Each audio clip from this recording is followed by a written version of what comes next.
ನಡೀತಾ ಇದೆ. ಮಂಗಳೂರಲ್ಲಿ ಪುರಸಭೆ ಬರುವುದರಿಂದ ಉಚಿತವಾಗಿ ಹಿಂದೆ ಬಡ್ಡಿ ಪಡಿತಾ ಇದೆ. ವಾರದ ರಜಾ ದಿನದಂದು ಮಂಗಳೂರು ನಡೀತಾ ಇದೆ. ಹಿಂದೆ ಅದು ಸಿಗ್ನಲ್ ಬಳಿ ಇತ್ತು, ಮತ್ತೆ ಆ ಟೌನ್ ಹಾಲ್ ಪಕ್ಕದಲ್ಲಿ ಬಂತು, ಮತ್ತೆ ಅದು ಅಲ್ಲಿ ಪಾರ್ಕ್ ಆಯಿತು, ಟೌನ್ ಹಾಲ್ ಸ್ವಲ್ಪ ವಿಸ್ತರಣೆ ಆಯಿತು. ಆಮೇಲೆ ಅದು ಟೌನ್ ಹಾಲ್ನ ಹೊರಗಡೆ ಬಂದು ಇವತ್ತು ವ್ಯಾಪಾರ ನಡೀತಾ ಇದೆ. ಅನೇಕ ವರ್ಷಗಳಿವೆ. ಇವತ್ತು ಕೂಡ 30-40 ವರ್ಷಗಳಿಂದ ವ್ಯಾಪಾರ ಮಾಡ್ತಕ್ಕಂಥವ್ರು ಇವತ್ತು ಕೂಡ ಮಾಡ್ತಾ ಇದ್ದಾರೆ. ಅಂದ್ರೆ ನಾವು ಹೇಳ್ತಕ್ಕಂಥ ಅವರು 30-40 ವರ್ಷದಿಂದ ಮಾಡ್ತಾ ಇರೋರು ಮತ್ತೆ ಮಾಡಬೇಕು ಅಂತ ಹೇಳೋದಲ್ಲ. ಅವರ ಜೀವನ ಮಟ್ಟ ಸುಧಾರಣೆ ಮಾಡಲಿಕ್ಕೆ ಆಗಿಲ್ಲ. ಯಾಕೆಂದ್ರೆ ವಾರದಲ್ಲಿ ಒಂದು ದಿನದ ದುಡಿಮೆಯಲ್ಲಿ ಅವರಿಗೆ ಅವರ ಬದುಕನ್ನು ಕಟ್ಟಲಿಕ್ಕೆ ಸಾಧ್ಯ ಇರುತ್ತೆ. ಈಗ ಏನು ಯಾರೋ ಒಂದು ದೂರನ್ನ ಕೊಟ್ಟ ಕೂಡಲೇ, ಯಾರೋ ಒಂದು ಅಲ್ಲಿ ಆರೋಪ ಮಾಡಿದ ತಕ್ಷಣ ಅವರ ಮೇಲೆ ಇವತ್ತು ದಾಳಿ ಮಾಡ್ತಕ್ಕಂಥ, ಅವ್ರನ್ನ ತೆರವು ಮಾಡ್ತಕ್ಕಂಥ ಒಂದು ಹುನ್ನಾರ ನಡೀತಾ ಇದೆ. ಈ ಸಂದರ್ಭದಲ್ಲಿ ನಾವು ಹೇಳ್ತಕ್ಕಂಥದ್ದು, ನಿನ್ನೆ ಒಂದು ಪತ್ರಿಕೆಯಲ್ಲಿ ಬಂತು, ಏನು ID ಕಾರ್ಡ್ ಇದ್ದವರಿಗೆ ವ್ಯಾಪಾರ ಮಾಡಬಹುದು ಅಂತ. ಇವರನ್ನ ಇದುವರೆಗೆ ಕೂಡ ಸರ್ವೆ ಮಾಡಿಲ್ಲ. 2016ರಲ್ಲಿ ಸರ್ವೆ ಆಗಿದೆ, 2019ರಲ್ಲಿ ಸರ್ವೆ ಆಗಿದೆ, ಈ 22ರಲ್ಲಿ ಸರ್ವೆ ಆಗಿದೆ. ಈ 3 ಸರ್ವೆಯಲ್ಲಿ ಕೂಡ ಈ ಸಂಡೆ ಬಜಾರ್ ಅವರನ್ನ ಸರ್ವೆ ಮಾಡಿಲ್ಲ. ID ಕಾರ್ಡ್ ಅಂದ್ರೆ ಎಲ್ಲಿ ನೀವು ಅಂಗಡಿಯಲ್ಲಿ ಸಿಗುವಂತದಲ್ಲ, ಅಥವಾ ನೀವು ಅರ್ಜಿ ಹಾಕಿದ ಕೂಡಲೇ ಕೊಡುವಂತದಲ್ಲ. ID ಕಾರ್ಡ್ ಅನ್ನುವಂಥದ್ದು ನೀವು ಸರ್ವೆ ಮಾಡಿ ಅದನ್ನ ಟೌನ್ ವೆಂಡಿಂಗ್ ಕಮಿಟಿಯಲ್ಲಿ ಇಟ್ಕೊಂಡು ಅದನ್ನು ಅಪ್ರೂವಲ್ ಮಾಡಿ ID ಕಾರ್ಡ್ ಇದು ಮಾಡಲಿಕ್ಕೆ ನಿಯಮ ಇರುತ್ತೆ. ಯಾರೋ ಒಂದು ಯೂಟ್ಯೂಬ್ ಚಾನೆಲ್ ನಲ್ಲಿ ಬಂದು ಅಧಿಕಾರಿಗಳಿಗೆ ಪ್ರಶ್ನೆ ಮಾಡ್ತಾರೆ ಅಂತ ಹೇಳಿದ್ರೆ, ಅಧಿಕಾರಿಗಳು ಎದ್ದು ಹೋಗಿ ಅಂತ ಹೇಳಿದ್ರೆ ಅದು ಆಗೋದಿಲ್ಲ. ಈಗ ಇವರಿಗೆ ನಾವು ಅಲ್ಲೇ ವ್ಯಾಪಾರ ಮಾಡ್ಲಿಕ್ಕೆ ಅವಕಾಶ ಕೊಡಿದ್ರೆ ನಾವು ಕೇಳುದಲ್ಲ, ಅವರಿಗೆ ಪರ್ಯಾಯ ವ್ಯವಸ್ಥೆ ಆಗುವವರೆಗೆ ಮಂಗಳೂರಿನಲ್ಲಿ ಭಾನುವಾರದ ಇವತ್ತು ಬಜಾರ್ ಬೇಕಾಗಿರ್ತಕ್ಕಂಥ ಖಾಲಿ ವ್ಯಾಪಾರಸ್ಥರಿಗೆ ಮಾತ್ರ ಅಲ್ಲ, ಗ್ರಾಹಕರಿಗೂ ಬೇಕು. ಅಲ್ಲಿ ಜವಾರಿ ಸಾಮಗ್ರಿ ಸಿಗ್ತದೆ, ಕಡಿಮೆ ಬೆಲೆಗೆ ಸಿಗ್ತದೆ ಅಂತ ಇರ್ತಕ್ಕಂಥದ್ದು. ಹಾಗಾಗಿ ವ್ಯಾಪಾರಿಗಳದ್ದು ಮತ್ತು ಗ್ರಾಹಕರ ಎರಡೂ ಹಿತಾಸಕ್ತಿಯನ್ನ ನೋಡಿಕೊಂಡು ಪರ್ಯಾಯ ವ್ಯವಸ್ಥೆ ಆಗುವವರೆಗೆ ಟೌನ್ ಹಾಲ್ ಬಳಿಯಲ್ಲಿ ಅವರಿಗೆ ವ್ಯಾಪಾರಕ್ಕೆ ಅವಕಾಶ ಕೊಡಬೇಕು ಅಂತ ನಮ್ಮ ಮನವಿ ಇದೆ. ಅದೇ ರೀತಿಯಲ್ಲಿ ಇನ್ನೊಂದು ನಮ್ಮ ಬೇಡಿಕೆ ಇರುವುದರಿಂದ ಈ ರೀತಿಯ ಒಂದು ಸಾರ್ವಜನಿಕವಾಗಿ ಅಧಿಕಾರಿಗಳನ್ನು ತಡೆ ನಿಲ್ಲಿಸತಕ್ಕಂಥ, ಮೊನ್ನೆ ನಿಮ್ಮ ಝೋನಲ್ ಕಮಿಷನರ್ ಬಂದು ನಮ್ಮ ಹತ್ರ ಮಾತಾಡಿದ್ರು, 30 ಸೆಕೆಂಡ್ ಮಾತಾಡಿಲ್ಲ, ಅವರು ಮಾತಾಡಿ ಕಳಿಸಿದ್ರು. ಆಮೇಲೆ ಅವರನ್ನ 1.5 ತಾಸು ತಡೆದು ನಿಂತು ಅನಗತ್ಯ ಪ್ರಶ್ನೆಗಳನ್ನ ಕೇಳಿದ್ರ ಝೋನ್ ಒಳಗಡೆ ಕೂಡಿಟ್ಟು. ಆ ರೀತಿಯದಕ್ಕೆ ನೀವು ಮಣಿಬಾರದು. ನೀವು ಕಾನೂನು ಪ್ರಕಾರ ಏನಿದೆ ಅದನ್ನ ನೀವು ಮಾಡಬೇಕು. ಅದೇ ರೀತಿಯಲ್ಲಿ ಸಾರ್ವಜನಿಕವಾಗಿ ಚಾನೆಲ್ನ ಮೂಲಕ ಏನು ನಿಂದನೆ ಮಾಡ್ತಕ್ಕಂಥ ಅಧಿಕಾರಿಗಳಿಗೆ ನೈತಿಕ ಬೆಂಬಲವನ್ನು ಕೊಡ್ತಕ್ಕಂಥ ಕೆಲಸ ಮೇಲಧಿಕಾರಿಗಳಿಂದ ಆಗಬೇಕು. ಈ ರೀತಿಯಾಗಿ ಸಾರ್ವಜನಿಕವಾಗಿ ನಮ್ಮ ವ್ಯಾಪಾರಸ್ಥರನ್ನ ಪ್ರಶ್ನೆ ಮಾಡುವುದಾಗಿ ಇರಲಿ, ಅಧಿಕಾರಿಗಳ ಪ್ರಶ್ನೆ ಹಕ್ಕು ಯಾರಿಗೂ ಇಲ್ಲ. ಈ ಪ್ರತಿಯೊಬ್ಬರ ವ್ಯಕ್ತಿ ಸ್ವಾತಂತ್ರ್ಯವನ್ನ ಕಾಪಾಡತಕ್ಕಂಥ ಕೆಲಸ ಮಾಡಬೇಕು ಸರ್. ಅದೇ ರೀತಿಯಲ್ಲಿ ಈ ರೀತಿಯ ನಮ್ಮ ಟಿವಿಸಿಯ ಒಂದು ಏನು ಪ್ರಪೋಸಲ್ ಟಿವಿಸಿಗೆ ಅರ್ಜಿಗಳನ್ನು ತಗೊಂಡಿದೆ, ಅದನ್ನ ಕೂಡಲೇ ಆ ಕಮಿಟಿಯನ್ನ ರಚನೆ ಮಾಡಿಕೊಂಡು ಈ ಏನು ಎಲ್ಲೆಲ್ಲಿ ಸಮಸ್ಯೆಗಳಿದೆ, ಎಲ್ಲಿ ರೈಡ್ ಮಾಡಬೇಕು, ಎಲ್ಲಿ ತೆರವು ಮಾಡಬೇಕು, ಯಾರಿಗೆ ID ಕಾರ್ಡ್ಗಳನ್ನ ಎಲ್ಲಿ ಸಮೀಕ್ಷೆ ಮಾಡಬೇಕು, ಇದನ್ನ ಇವತ್ತು ಕೂಡಲೇ ತಾತ್ಕಾಲಿಕ ಪಟ್ಟಣ ವ್ಯಾಪಾರ ಸಮಿತಿಯನ್ನ ರಚನೆ ಮಾಡಿಕೊಂಡು ಮಾಡಬೇಕು ಅಂತ ಹೇಳಿ ಸರ್. ನಮ್ಮ 4 ಬೇಡಿಕೆ ಇದೆ ಸರ್. ಆ ಬೇಡಿಕೆಯನ್ನ ನೀವು ಸ್ಪಂದನೆ ಮಾಡಬೇಕು ಮತ್ತು ಮುಂದಿನ ವಾರ ಮತ್ತೆ ನೀವು ಅವರಿಗೆ ದಾಳಿ ಮಾಡಿ ತೊಂದರೆ ಕೊಡಬಾರದು.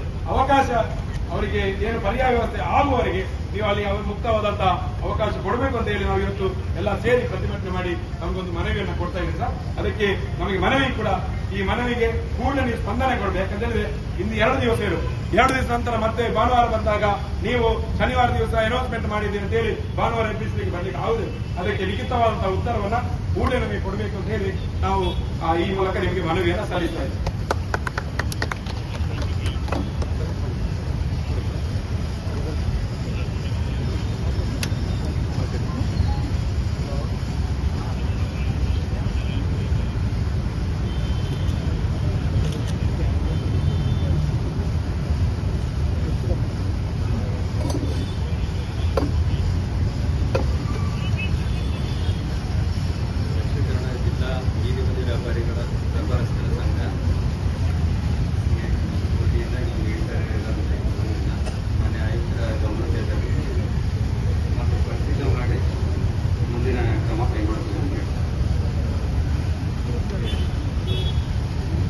ನೀವೊಂದು ನಮಗೆ ರೀತಿಯ ಒಂದು ಧೈರ್ಯ ಕೊಡಬೇಕು. ಯಾಕಂದ್ರೆ ನೀವು ಯಾರೋ ನಿಮ್ಮನ್ನ ಕರೆದಕ್ಕೆ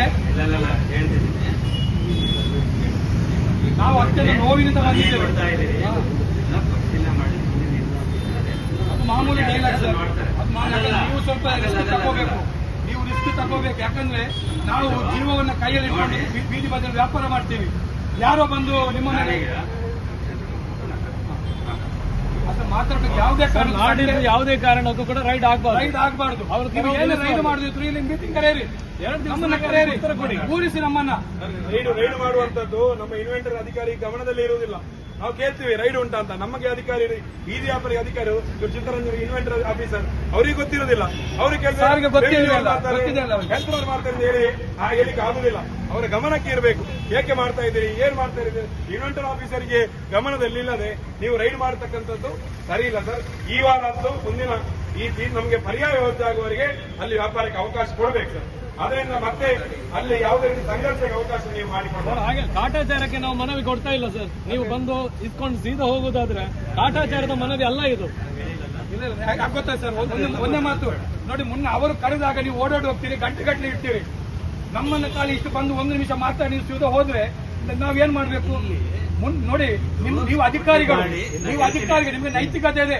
ನೀವು ಯಾರು ಚಾಲಿಪೋಲಿಗಳು ಬಂದು ಹೇಳಿದ ಕೂಡಲೇ ನೀವು ಅವರ ಎದುರುಗಡೆ ನೀವು ಗಂಟೆಗಳು ನಿಲ್ತೀರಲ್ಲ. ಮತ್ತೆ ಅವರು ಫೋನ್ ಬಂದ ಯಾಕೆ ಹೆದರಿ ಓಡಬೇಕು? ಅಲ್ಲ, ಅವರ ಫೋನ್ ಬಂದ್ರೆ ನೀವು ಯಾಕೆ ಓಡಿ ಹೋಗ್ಬೇಕು?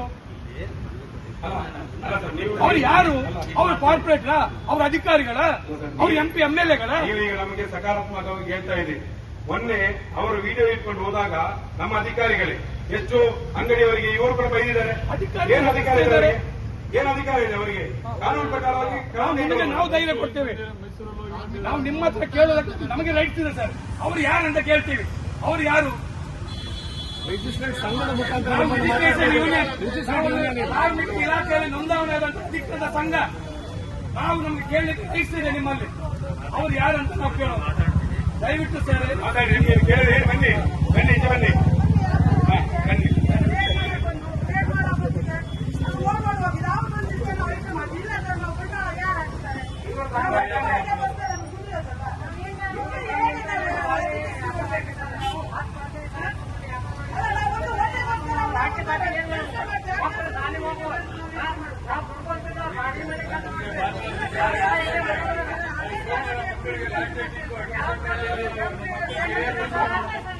Yeah,